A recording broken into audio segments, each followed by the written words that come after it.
আজকের রেসিপি জলপাইয়ের তেল টক ঝাল মিষ্টি আচার।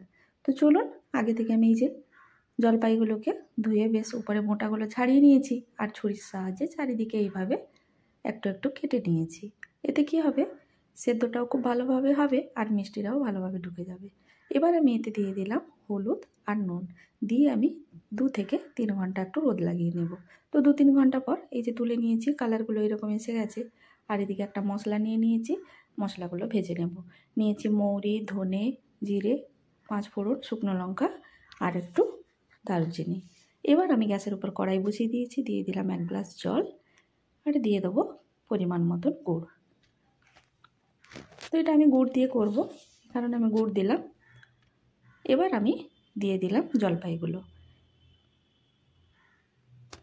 এবার গুড়টাও গলে যাবে আর জলপাইগুলো খুব সুন্দর সেদ্ধ হয়ে যাবে। তো 15 মিনিটের জন্য আমি এটাকে ঢেকে দেব।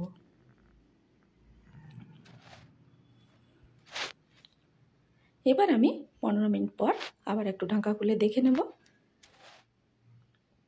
তো 15 মিনিট হয়ে গেছে, এবার আমি ঢাকা খুলে নিয়েছি। এই যে 15 মিনিট পর আমার খুব সুন্দর জলপাইটা সেদ্ধও হয়ে গেছে আর গুড়টাও খুব একটু আঠালো আঠালো হয়ে এসেছে। জলপাইটা ভালোভাবে যদি সেদ্ধ হয়ে যায় তাহলে ভেতরে গুড়টাও খুব ভালোভাবে ঢুকে যাবে।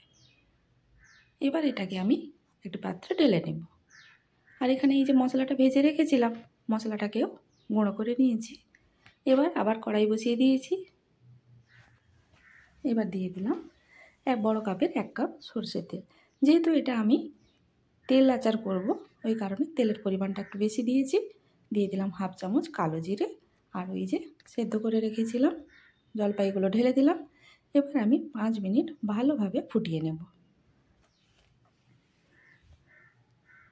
ওই মশলাটা যে ভেজে গুঁড়ো করে রেখেছিলাম, এবার ওই মশলাটাও দিয়ে দেবো।